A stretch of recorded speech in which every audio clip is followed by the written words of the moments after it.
विश्वशीरुषं देवं विश्वाक्षं विश्वशम्भुवं विश्वं नारायणं देवमक्षरं परमं पदं विश्वतः परमां नित्यं विश्वं नारायणगुं हरिं विश्वमेवेदं पुरुषस्तद्विश्वमुपजीवति पतिं विश्वस्यात्मेश्वरं शाश्वतं शिवमच्युतं नारायणं महाज्ञेयं विश्वात्मानं परायणम्।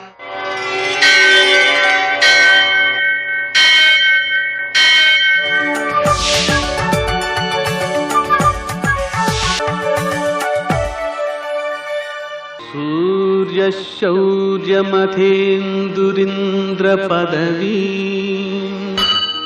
सन्मङ्गलं मङ्गलम्। श्रीरामचन्द्रश्रितपारिजातः समस्तकल्याणगुणाभिरामः सीतामुखाम्भोरः चञ्चरीको निरन्तरं मङ्गलमतनोत्। నేటి కాలమాన విశేషాలను గమనిద్దాం.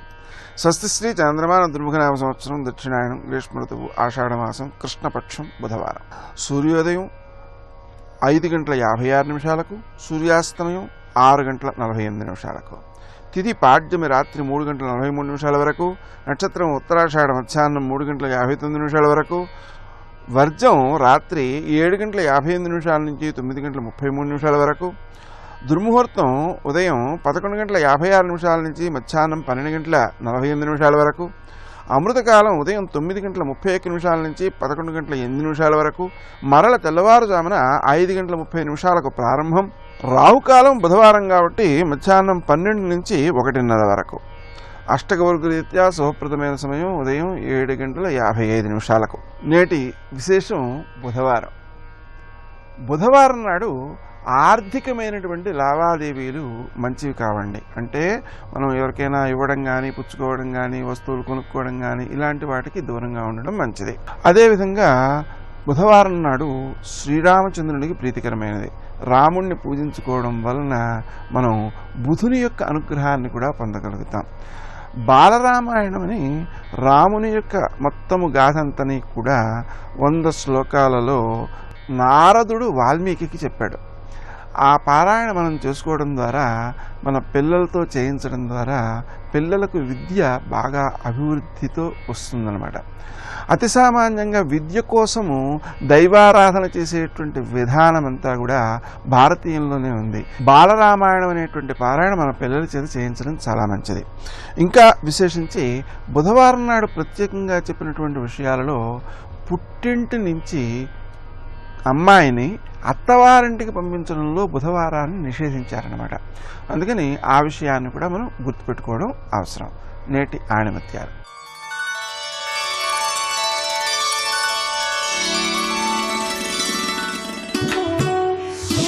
దేనికి బానిస కానివారే నిజమైన జ్ఞానులు.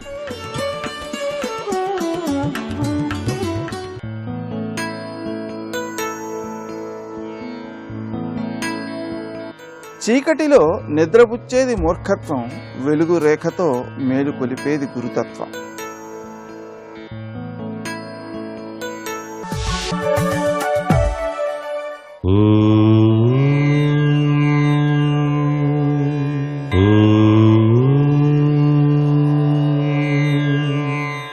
ఓం నమో నారాయణాయ. ఓం నమః శివాయ. శ్రీమాత్రే నమః. ఈరోజు బుధవారం నాడు స్థితిపతి నిధిపతి అయినటువంటి గణేశుని ఆరాధన చేయడంతో పాటుగా బుధగ్రహ అనుగ్రహం కోసం గోమాతను సేవ చేస్తూ పచ్చదనం కలిగినటువంటి గడ్డి ఆవుకు గనక పెట్టినట్లయితే సర్వే సర్వత్రా శుభదాయకమవుతుంది. భూ వివాద సమస్యలు, సస్యశ్యామలమైనటువంటి పంటలు పండక ఇబ్బందులకు గురవుతున్నటువంటి వారికి బుధదోషం తగిలినట్టుగా భావన చేయాలి. అందుచేత పచ్చ పెసలు 1/2 కేజీ బ్రాహ్మణోత్తమునికి దానం చేయటం, నవగ్రహ మండపంలోకి వెళ్ళి నవగ్రహ ఆరాధనతో పాటుగా ఆ గ్రహాల చుట్టూతా కూడాను 9 ప్రదక్షిణాలు చేయటం, బుధగ్రహ రీత్యా బ్రాహ్మణోత్తమునికి పెసలు దానంగా ఇవ్వటం, దక్షిణ ఇవ్వటం ఎవరైతే చేస్తారో వారికి బుధానుగ్రహ ప్రాప్తి సిద్ధిస్తుంది. బుధుడు చక్కటి యోగవంతమైన వ్యాపారాన్ని, అభివృద్ధిని కలిగించేటువంటి గ్రహంగా మనకు శాస్త్రాల్లో చెప్పారు. బుధగ్రహ అనుకూలం ఉన్నప్పుడు మాత్రమే వివిధ రంగాలలో అభివృద్ధిని సాధించడానికి ఆస్కారం ఉంటుందని చెప్పేసి శాస్త్రం. అందుచేత గ్రహ నక్షత్ర మాలికాధరుడైనటువంటి పరమేశ్వరుని కూడాను ధ్యానం చేసి తరించాల్సిన పరిస్థితి ఎంతైనా ఉంది. అందుచేత గ్రహాలు బాగాలేనప్పుడు శివారాధన సర్వే సర్వత్రా సుఖప్రదమైన జీవితాన్ని ప్రసాదిస్తుంది. సర్వే జనా సుఖినో భవంతు.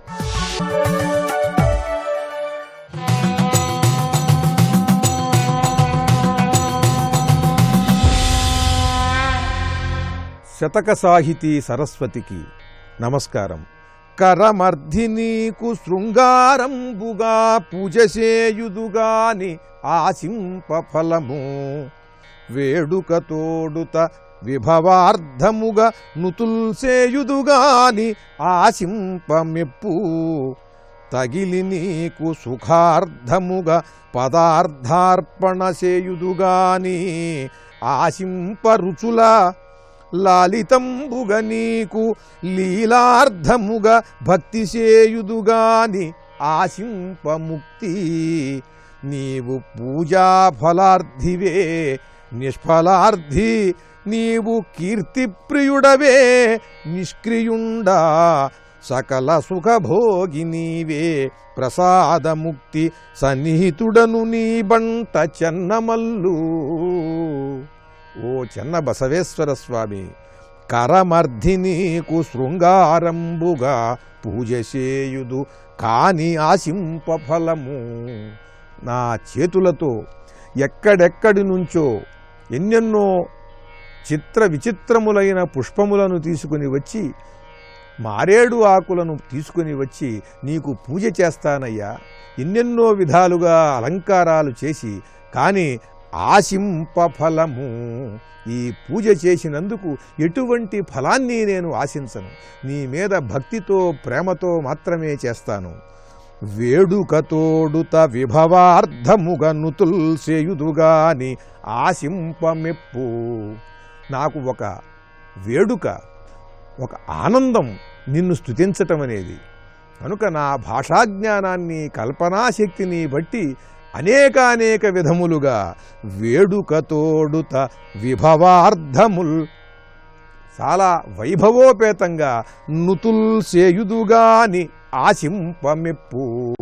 పరమాద్భుతంగా నిన్ను ప్రస్తుతిస్తాను గాని ఎటువంటి ప్రశంస నేను కోరుకోనయ్యా, నీ నుండి గాని నీ భక్తుల నుండి గాని. తగిలి నీకు సుఖార్థముగా పదార్థార్పణ చేయుదుగాని ఆశింప రుచుల. నీ కోసం అనేకానేక విధములుగా పిండి వంటలు చేసి, మధుర పదార్థాలు చేసి, అవి తీసుకుని వచ్చి నీకు నైవేద్యం పెడతాను తప్పితే ఆ రుచులను నేను ఆస్వాదించాలని మాత్రం అనుకోను. లాలితంబుగ నీకు లీలార్థముగా భక్తి చేయుదుగాని ఆశింపముక్తి. హృదయపూర్వకముగా నిన్ను నేను ఆరాధిస్తాను. సర్వసంపూర్ణముగా భక్తిభావముతో నా మనస్సుని, మాటను, ప్రవర్తనను నింపుకుని నన్ను నేను నీకు సర్వసమర్పణ చేసుకుంటాను. కానీ ఆశింపముక్తి, ఇంత భక్తి ఉన్నా కూడా ముక్తిని కోరుకోనయ్యా నేను. నీవు పూజా ఫలార్థివే నిష్ఫలార్థి, అయినా నువ్వు మా పూజల్ని కావాలనుకుంటావుటయ్యా. నిష్ఫలార్థి, ఏ రకమైనటువంటి ఫలము కూడా కోరుకోనటువంటి వాడవు నువ్వు. అటువంటి నువ్వు మా పూజలు కావాలనుకుంటావా? నీవు కీర్తిప్రియుండవే నిష్క్రియుండా, ఏ పని చేయకుండా ధ్యానస్వరూపుడవై, తపస్వరూపుడవై అలా నిశ్చలంగా ఉండేవాడివి నువ్వు కీర్తిని కోరుకుంటావా? నువ్వు ఇంతటి వాడివి, అంతటి వాడివి అని నేను చేసే స్తుతులు నీకు ఆనందాన్ని కలిగిస్తాయా? సకల సుఖభోగి నీవే నిత్యానంద స్వరూపుడవు నువ్వు. ఈ పిండి వంటలతో మా స్తుతులతో మేము చేసే పూజలతో వీటి వల్లటయ్యా నీకు ఆనందం కలిగేది. ఆనంద స్వరూపమే నువ్వు. నీవే ప్రసాదముక్తి, నువ్వే మాకు అనుగ్రహాన్ని కలిగిస్తావయ్యా. ఆ అనుగ్రహమే మాకు ముక్తి. సన్నిహితుడను నీ బంట చెన్నమల్లు, నీ పరమభక్తులకు నేను సన్నిహితుడుగా ఉంటే చాలయ్యా. ఓ స్వామి, నన్ను అలా అనుగ్రహించు అంటూ పరమ భక్తి పారవశ్యంతో పరమేశ్వరుని హృదయంలో నిలుపుకుని జీవ సమాధి చెందబోతూ పాల్కురికి సోమనాథ మహాకవి ఆసువుగా చెప్పిన చెన్నమల్లు శేషపద్యాలలోని మరి ఒక పద్యం గురించి రేపు ఉదయం తెలుసుకుందాం. ఓం నమః శివాయ. మంగళరూపిణి హిమగిరిరాణి పరమ కళ్యాణి శ్రీ జగజనని చెంగాళ పరమేశ్వరి దేవి కలుముల తల్లి మా కల్పవల్లి. పరదేవత ఒక్కొక్క ఇంద్రియంలోంచి ఒక్కొక్క శక్తిని పంపిస్తూ ఉంటుంది. కానీ వెనక ఇవి పనిచేయడానికి కారణం ఆ తల్లి. ఇది శంకర భగవత్పాదులు దక్షిణామూర్తి స్తోత్రంలో అంటారు. నానా ఛిద్ర ఘటోదర స్థిత మహాదీప ప్రభాభాస్వరం జ్ఞానం యస్య చక్షురాది కరణ ద్వారా బహిస్పందతే జానామీతి తమేవ భాంతమనుభాత్యే తత్సమస్తం జగత్ తస్మై శ్రీ గురుమూర్తయే నమగిదం శ్రీ దక్షిణామూర్తయే. కుండకి కన్నాలు పెట్టి అక్కడ దీపం పెట్టి కుండ బోర్లించాననుకోండి, అన్ని రంధ్రాల్లోంచి కాంతి కొడుతుంది. ఇప్పుడు కుండదా కాంతి, రంధ్రాలదా కాంతి, కుండ లోపల ఉన్న దీపందా కాంతి? దీపము యొక్క కాంతి కుండ రంధ్రములలోంచి వస్తోంది. లోపల ఉన్నటువంటి పరదేవత యొక్క అనుగ్రహం ఈ కన్నులలోంచి ప్రసరిస్తే మీరు కనపడుతున్నారు. చెవిలోంచి ప్రసరిస్తే మీ మాట వినపడుతోంది. ముక్కులోంచి ప్రసరిస్తే వాసన తెలుస్తోంది. నాలుక మీద ప్రసరిస్తే రుచి తెలుస్తోంది. చర్మం అంతటా ప్రసరిస్తే స్పర్శ తెలుస్తోంది. ఆ దీపం కానీ నిధనమైపోయింది అనుకోండి, ఇవన్నీ ఉన్నా ఉపయోగం లేదు. ఆ దీపం ప్రధానం. ఆ దీపం వెలగనప్పుడు ఇది ఎందుకు? ఇంకా ఇవన్నీ లోపల దీపం నిధనమైపోతే కుండకి కన్నాలుంటే ఎవరికి కావాలి, కుండ ఉంటే ఎవరికి కావాలి? ఏ వెలుతురు వస్తుంది అందులోంచి? ఏం రాదు. ఆ తల్లి ప్రధానమూర్తి. ఇప్పుడు అసలు ఎవరు దీనికి అంతటికీ కారణం? ఇన్ని రకాల పదార్థాలు తిని రుచులు చూస్తున్నానే, ఇన్ని భోగభాగ్యాలు అనుభవిస్తున్నానే, ఎవరో ఉన్నారు. ఎవరో ఉన్నారు అని చెప్పడానికి నా అనుభవం చాలు. నా కన్ను చూస్తోంది అని నేను అంటాను. ఈ కంటిలో కుంకుడు పులుసు పడిందనుకోండి, ఏదో ఒక పర్వదినం నాడు తలస్నానం చేస్తున్నాను, కంట్లో పులుసు పడింది. ఇప్పుడు ఈ కన్ను చూడలేకపోతోంది అని నేను తెలుసుకుంటున్నాను. ఇప్పుడు చూడవలసిన కన్ను చూడలేకపోతోందన్న విషయం చూస్తున్నది ఎవరు? ఉన్నది లోపల ఇంకొకటి, అది అమ్మవారు. ఆ తల్లి ఉంది. ఇప్పుడు ఆ తల్లి వైపుకి చూడకుండా, అసలు ఆవిడ వైపు భక్తి లేకుండా ఎంతసేపు ఈ ఇంద్రియాలతో భోగం అనుభవించడం ఒక్కటే జీవితంలో ప్రయోజనంగా పెట్టుకున్నాడు అనుకోండి, ఆ తల్లి అలాగే అనుభవించమండి. ఒక్కసారి అమ్మా అన్నారనుకోండి తిప్పుతుంది. అసలు అలా అనడానికి ఇష్టపడలేదు అనుకోండి, ఆవిడ ఆ ఇంద్రియములను పట్టుకునే వాడు పాడైపోయేటట్టుగానే చేస్తుంది. అందుకే ఒకే సీతమ్మ శిశుపావృక్షం కింద కూర్చుంటే రావణాసురుడికి అనుభవైక వేద్యమైనటువంటి సామాన్య స్త్రీగా కనపడుతోంది. శిశుపావృక్షం మీద కూర్చున్న హనుమకి పరదేవతగా కనపడుతోంది. ఎక్కడ భక్తి ఉందో అక్కడ ఉద్ధరిస్తూ ఉంటుంది, లోచూపుని మారుస్తూ ఉంటుంది, దిద్దుతూ ఉంటుంది. లోచూపులో తేడా లేకుండా దిద్దుతుంది. పైచూపుదేముందండి? నేను ఏది చూసినా ఒకటే. కానీ నేను చెట్టు చూశాననుకోండి, అబ్బా ఎంత పెద్ద చెట్టు, ఇంత పెద్ద చెట్టు రూపంగా ఉన్న మా స్వామి అన్నాను అనుకోండి, ఆ లోచూపు వల్ల మారింది. నేను అంత పెద్ద చెట్టు చూసి ఈ చెట్టు నరికి కొమ్మలు పట్టుకెళ్ళి కలప చేసుకుంటే ఎంత డబ్బు వస్తుందంటావు అని ఆలోచించాను అనుకోండి, ఇద్దరూ చెట్టు వంకే చూస్తున్నారు, ఎవరు ఉద్ధరణ పొందుతారు? లోచూపు ఎవరిది మంచిదో వాడు ఉద్ధరణ పొందుతాడు. ఈ లోచూపుని దిద్దుతుంది అమ్మా అన్నంత మాత్రం చేత. అలా అననివాడు రావణాసురుళ్ళ అయిపోతాడు. ఇంద్రియములు వశం తప్పి గుర్రాలు లాగినట్టు లాగేస్తాయి. ఇప్పుడు రథంలో ఉన్నవాడు వెళ్ళవలసిన దిశలో వెళ్ళలేడు. గుర్రాలు అదుపులో ఉన్నాయనుకోండి, వెళ్ళవలసిన వైపు పెడతాడు. గుర్రాలు అదుపులో లేకపోతే అన్ని తలో దిక్కు లాగితే ఆ రథం ఎట్టెడుతుంది. కాబట్టి ఇంద్రియాణి బలిష్టాని ననియుక్తాని మానద అపక్వస్య ప్రకుర్వంతి వికారాం స్థాననేకశః. వ్యాసుడు దేవీ భాగవతంలో అంటాడు, అది జయించాను ఇది జయించాను అంటారు కానీ ఇంద్రియములను జయించడం చాలా కష్టం. లోకములన్నీయున్ గెలిచినాడవు ఇంద్రియానీకము చిత్తమున్ గెలువనేరవు నిన్ను నిబద్దు చేయు భీషణ శత్రుల అన్వుర ప్రభిందుల చేసిన ప్రాణికోటిలో నీకు విరోధి లేడొకడు నిర్పున చూడుము తనవీశ్వర అంటాడు ప్రహ్లాదుడు భాగవతంలో హిరణ్యకశిపుడిని ఉద్దేశించి. ఇంద్రియములను గెలవడం అంత తేలికైన విషయం కాదు.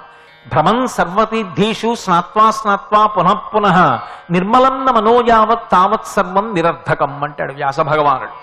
ఎన్ని తీర్థయాత్రలు చేస్తే ఉపయోగమే ఉంది, ఎన్ని తీర్థాలలో గురుకులిడితే ప్రయోజనం ఉంది, లోపల మనస్సు అనేటటువంటిది మారనప్పుడు లోచూపు దిద్దపడాలి. ఈ దిద్దనప్పుడు ఎంతసేపు సుఖాలు సుఖాలు సుఖాలు సుఖాలు సుఖాలని వెంపర్లాడతాడు.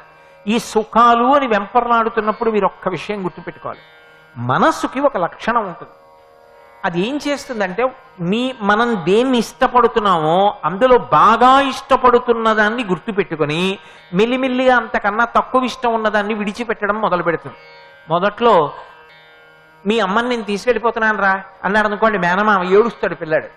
అమ్మ నాది అంటాడు, అమ్మను వదిలి ఉండనంటాడు. కాస్త పెద్దవాడై నాన్నగారు తెలిసారు, నాన్నగారు రే పక్క ఊరు వెళ్ళొద్దాను రా సూళ్ళూరుపేట వస్తావా అంటే అలాగే నాన్నగారండి అని ఎగిరి సైకిల్ ఎక్కి కూర్చుంటాడు. ఇప్పుడు అమ్మ లేకపోయినా 2 రోజులు నాన్నగారితో ఉంటాడు. రేపు పెళ్ళయ్యాక అమ్మ నాన్నగారు వేరే ఊళ్ళో ఉన్న భార్యతో ఉంటాడు. ఇంకా కొన్నాళ్ళు పోయాక ఆవిడ నెల్లాళ్ళు పుట్టింటికో ఎక్కడికో వెళ్ళినా ఊరుకుంటాడు. పిల్లల్ని చూడకుండా ఉండలేడు, మళ్ళీ పిల్లల్లో ఎవరో కొడుకుని చూడకుండా ఉండలేడు.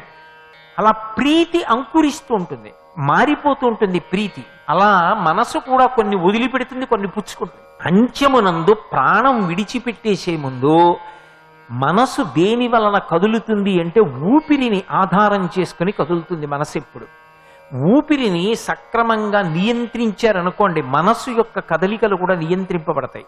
అందుకే పూజకి కూర్చున్నప్పుడు తిన్నగా పూజ చేయించరు, ప్రాణాయామం చేయిస్తారు. ప్రాణాయామం చేస్తే ఊపిరి నియంత్రింపబడుతుంది. ఊపిరి నియంత్రణమైందనుకోండి, వేగం తగ్గిందనుకోండి, మనస్సు వేగం తగ్గుతుంది. తగ్గిందనుకోండి చెప్పిన చోటుకు వస్తుంది. అమ్మవారి పాదాలు చూడు, ముత్యాల చీర చూడు అన్నారనుకోండి చూస్తుంది. లేకపోతే కన్ను ముత్యాల చీర వంక చూస్తుంది, మనసు ఎక్కడికో పోయిందనుకోండి. బయటికి వచ్చాక ఎరా ముత్యాల చీర చూసావా, నువ్వు ఎంత అందంగా కట్టారా ముత్యాల చీర, నువ్వు ఒకటి గమనించావా? అమ్మవారికి ముత్యాల చీర కట్టారేమో, ఇవాళ ఎక్కడా అమ్మవారి యొక్క దివ్యమైనటువంటి శరీరం మీద పువ్వులు అలంకారం చేయలేదు. కానీ ఒక్క చోట మాత్రం పువ్వులేశారు రోయ్. ఎక్కడ అన్నారు అనుకోండి, ఎక్కడండి ఎక్కడండి అంటాడు. ఎందుకని కన్నులు ఉన్నాయి కానీ మనస్సు లేదు. మనస్సు కన్ను కలిసి నిలబడింది అనుకోండి, కిరీటం మీద మాత్రం కొద్దిగా మల్లెపూలు చామంతి పూలు అవి పెట్టారు, మిగిలిన చోట్ల వేయలేదు. ఆ ముత్యాల చీర అందంగా కనపడేటట్టుగా పెట్టి పట్టుబట్ట ఒకటి అంచు కనపడేటట్టుగా కింద వేసి అమ్మవారి పాదాల మీద మాత్రం కుంకం ఒక్కటే పూజ చేశారు. దానివల్లే అంత శోభస్కరంగా అంత అందంగా కనపడుతోంది తల్లి అంటాడు. ఇప్పుడు మనసు కన్ను కలిసి కలవలేదనుకోండి, ఆ కవాటం కలవకపోతే చూసినా లోపలికి వెళ్ళదు, ప్రయోజనం ఉండదు, దానివల్ల ముద్ర పడదు. ఇప్పుడు మనసు పట్టుకుని పట్టుకుని పట్టుకుని పట్టుకుని చిట్ట చివరికి ఏ ధనం మీదో దేని మీదో మిక్కుటమైన మమకారం పొందేసింది అనుకోండి, ఆఖరిసారి ఊపిరి కదిలినప్పుడు, అంటే తీసింది విడిచిపెట్టకపోవచ్చు, విడిచిపెట్టింది తీయకపోవచ్చు, అది ఆఖరి ఊపిరి. ఆఖరి ఊపిరిలో ఆఖరిసారి కదిలినప్పుడు తను మనసులో దేని మీద ఎక్కువ ప్రీతి పట్టుకున్నాడో దాన్ని పట్టుకుంటుంది. అది మనసు యొక్క లక్షణం. అందుకే మీరు బాగా జ్ఞాపకం పెట్టుకోండి నేను చెప్తున్న విషయం. మనుష్యుని యొక్క పునర్జన్మ మనుష్యుని చేతిలోనే ఉంటుంది. సర్వం శ్రీ ఉమామహేశ్వర పరబ్రహ్మార్పణమస్తు. స్వస్తి.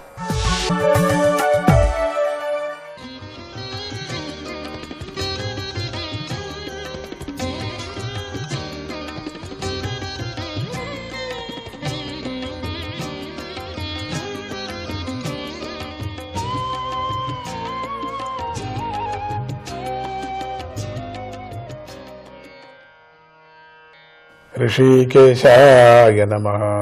వాస్తవానికి లేకపోయినా ఉన్నట్లుగా కనిపించే ఈ సకల జగత్తుకు ఆయనే అధిష్టానమై ఉన్నాడు. ఆయన అనంతుడు, ఆనందగనుడు, అనంతుడు, ఆనందగనుడు. ఆయనను సకల శక్తులు ఎల్లప్పుడూ సేవిస్తూ ఉంటాయి. నువ్వు ఆయన యందు నిష్కామ భక్తిని కలిగి ఉండటం వల్ల నెమ్మదిగా అహంకార మమకారాల రూపంలో గట్టిగా విసుకుకొని ఉన్న అజ్ఞాన గ్రంథిని తెరించుకొని దాని నుండి బయటపడతావు. ఓ రాజా, వ్యక్తికి కలగబోయే అన్ని శ్రేయస్సులకు కోపం అనేది పెద్ద అవరోధం వంటిది. ఔషధం సేవించి రోగాన్ని నయం చేసుకున్న విధంగా నేను చెప్పిన ఉపదేశాన్ని భావన చేసి కోపాన్ని విడిచిపెట్టు, నీకు శుభం కలుగుగాక. కోపంతో నిండి ఉన్న వాడిని చూసి సకల ప్రాణులు ఆందోళన చెందుతాయి. కనుక తనకు అభయం మోక్షం కలగాలని, తన వల్ల ఇతరులకు భయం కలగరాదని, అలాగే తనకు ఇతరుల వల్ల భయం కలగరాదని కోరుకునే వివేకవంతుడు కోపానికి వశం కాకూడదు. నా సోదరుడిని చంపారనే భావంతో ఈ యక్షులను నువ్వు సంహరించావు. వారి నాయకుడైన లోకపాలకుడైన కుబేరుణ్ణి అవమానించావు. ఆ కుబేరుణ్ణి కైలాసపతి అయినటువంటి శివుడు తన సోదరుడిగా స్వీకరించాడు. నాయన, మహాత్ములైన లోకపాలకుల తేజస్సు మన వంశాన్ని నాశనం చేసే లోపలే నువ్వు ఆ కుబేరుడికి నమస్కరించు. ఆయనతో వినయంగా మాట్లాడి ఆయనను ప్రసన్నం చేసుకో అని ఈ విధంగా స్వయంభువ మనువు తన మనువుడైన ధ్రువుడికి ఉపదేశించాడు. ధ్రువుడు ఆయనకు నమస్కరించాడు. తరువాత స్వయంభువ మనువు ఋషులతో కలిసి అక్కడి నుండి వెళ్ళిపోయాడు. ఇంతటితో 4వ స్కందములోని 11వ అధ్యాయం సమాప్తం. ఇక 12వ అధ్యాయం. ఈ అధ్యాయంలో ధ్రువుడు కుబేరుడిని సంతోషపరిచి తన పట్టణానికి వెళ్ళటం, గొప్ప దక్షిణలతో కూడిన అనేక యజ్ఞాలను చేసి శ్రీహరిని ఆరాధించటం, సప్తర్షులు కూడా పొందటానికి కష్టమైనది సర్వ లోకాల్లోనూ పూజించబడే అయిన విష్ణువు యొక్క పరమపదాన్ని అధిరోహించటం, ఇటువంటి విషయాలు చెప్పబడ్డాయి. మైత్రేయ మహర్షి విదురుడికి ఇలా చెప్పసాగాడు. ధ్రువుడు కోపాన్ని విడిచిపెట్టాడని, యక్షుల హింసను ఆపేశాడని పూజ్యుడైన కుబేరుడు తెలుసుకొని బయలుదేరాడు. అప్పుడు ఆయన చారణులు, యక్షులు, కిన్నరులతో స్తుతించబడుతూ ధ్రువుడి వద్దకు వచ్చారు. ఆయన్ను చూస్తూనే ధ్రువుడు చేతులు జోడించి నమస్కరించాడు. అప్పుడు కుబేరుడు ధ్రువుడిని ఉద్దేశించి ఇలా పలికాడు. ఓ రాజకుమారా, నువ్వు పుణ్యాత్ముడవు. నేను నీ విషయంలో చాలా సంతోషించాను. వైరభావాన్ని విడిచిపెట్టడం అనేది ఎంతో కష్టమైన పని. కానీ నువ్వు నీ తాతగారి ఆదేశాన్ని పాటించి యక్షులపై ఉన్న వైరాన్ని విడిచిపెట్టావు. వాస్తవానికి యక్షులకు సంహరించింది నువ్వు కాదు, అలాగే నీ తమ్ముడిని సంహరించింది కూడా యక్షులు కాదు. సకల ప్రాణుల చావు పుట్టుకలకు మా కాలమే కారణమే. కలలో కనిపించే సర్వము తానే అయి ఉన్న కూడా వాటిలో ఒక దేహమందు నేను అనే బుద్ధి ఉండటంతో మిగిలినదంతా తనకంటే భిన్నమైనదనే భావన కలుగుతుంది. కానీ అది తప్పు. ఎందుకంటే స్వప్నంలో కనిపించే సర్వము, అలాగే ఆ స్వప్నాన్ని చూస్తున్నది కూడా తానే అయి ఉన్నాడు. అలాగే జాగ్రత్త అవస్థలో కూడా వ్యక్తికి దేహమునందు నేను అనే భ్రాంతి ఉండటం వల్ల నేను నీవు అనే భేదబుద్ధి కలుగుతుంది. ఇది యథార్థం కాదు, అజ్ఞానమే దీనికి కారణం. ఈ భేదబుద్ధి వలనే వ్యక్తికి కర్మబంధాలు, సంసార దుఃఖము కలుగుతున్నాయి. ఓ ధ్రువ, నువ్వు వెళ్ళు, నీకు మంగళం కలుగుగాక. ఓ రాజా, భగవంతుడైన శ్రీహరి ప్రత్యక్షాది ప్రమాణాలకు అందడు. ఆయనే మన ముందు సకల ప్రాణుల రూపంలోనూ ఉన్నాడు. ఆయన పాదాలను సేవించే వారికి సంసారం తొలగిపోతుంది. ఆయన త్రిగుణాత్మకమైన మాయాశక్తి అనే ఉపాధిని స్వీకరించి జగత్తు యొక్క సృష్టి స్థితి లయాలు చేస్తున్నా కూడా ఆయన స్వరూపంలో రెండవది లేదు. మాయాశక్తి కూడా ఆయన్ను అంటలేదు. మాయాతీతుడైన ఆ శ్రీహరిని నువ్వు సంసార నివృత్తి కొరకై సేవించు. సకల ప్రాణులను ఆత్మరూపంగా దర్శించు. ఉత్తానపాదుడు కుమారుడు అయిన ఓ రాజా, నువ్వు వరం పొందటానికి అర్హుడివి. ఎందుకంటే నువ్వు పద్మనాభుడి పాద పద్మాలకు చాలా దగ్గర భక్తుడు అనే మేము విన్నాం. కనుక నువ్వు ఏ సంశయాన్ని కూడా పెట్టుకోకుండా యథేచ్ఛగా నీ మనస్సులోని కోరికను కోరుకో అన్నాడు కుబేరుడు. ధ్రువుడు గొప్ప భగవద్భక్తుడు, బుద్ధిమంతుడు. రాజరాజైన కుబేరుడు వరం కోరుకోమని ప్రోత్సహించగా ధ్రువుడు ఇలాకు అడిగాడు. ఏ హరిస్మరణం వల్ల తరించటానికి సాధ్యం కాని అజ్ఞానాన్ని, ఆ అజ్ఞానం వల్ల ఏర్పడే సంసార సముద్రాన్ని కూడా అవలీలగా దాటగలము. ఆ హరిస్మరణం నా మనస్సులో ఎల్లప్పుడూ స్థిరంగా ఉండాలి అని కోరుకున్నాడు. ధ్రువుడి కోరికను విని కుబేరుడు చాలా చాలా చాలా సంతోషించాడు. ధ్రువుడి అఖండమైన హరిస్మరణం కలిగేలా వరమిచ్చాడు. ధ్రువుడు చూస్తూ ఉండగానే అంతర్ధానమై అయిపోయాడు. తరువాత ధ్రువుడు కూడా తన నగరానికి వెళ్ళిపోయాడు. తరువాత ధ్రువుడు అనేక క్రతువులు చేసి యజ్ఞేశ్వరుడైన శ్రీహరిని ఆరాధించాడు. గొప్ప దక్షిణలు ఇచ్చాడు. యజ్ఞం శ్రీహరి స్వరూపం. యజ్ఞ ద్రవ్యము, యజ్ఞాంగాలు, దేవతలతో కూడిన యజ్ఞకర్మ అన్నీ కూడా శ్రీహరి రూపమే. ఆ యజ్ఞకర్మకు ఫలాన్ని అనుగ్రహించేవాడు కూడా శ్రీహరి. సర్వాత్మన్యచ్యుతే సర్వే తీవ్రోఘాం భక్తిముద్వహన్ దదర్శాత్మని భూతేషు తమేవావస్థితం విభుం. అన్ని స్వరూపాల మూల స్వరూపము ఆ శ్రీహరి. అన్ని ఉపాధులు ఆయన ఎందే ప్రకాశిస్తూ ఉన్నా కూడా వాస్తవంగా ఈ ఉపాధులు ఆయన యందు లేవు. అటువంటి అవినాశి అయిన శ్రీహరి యందు ధ్రువుడు అఖండ ప్రవాహ రూపమైన భక్తిని నిలిపాడు. తనలోనూ సర్వజీవుల్లోనూ అంతర్యామిగా ఉన్న సర్వవ్యాపకుడైన శ్రీహరిని ఆత్మరూపంగా దర్శించాడు. ఈ విధంగా భక్తి అనేది ధ్రువుడి స్వభావంలో భాగమైపోయింది. అతడు వేదవేత్తలకు ఆదరించేవాడు, దీనులను ప్రేమించేవాడు, ధర్మ మర్యాదలను రక్షించేవాడు. అంతటి ధ్రువ మహారాజును ప్రజలు తమ తండ్రిలాగా భావించారు. ధ్రువ మహారాజు తన పుణ్య పాపాలు రెండింటినీ క్షయం చేసుకోసాగాడు. రాజభోగాలను అనుభవించడం ద్వారా తన పుణ్యాన్ని, భోగాలను విడిచి యజ్ఞయాగాదులను చేయడం ద్వారా తన పాపాన్ని కూడా క్షయం చేసుకున్నాడు. ఋషికేశాయ నమః.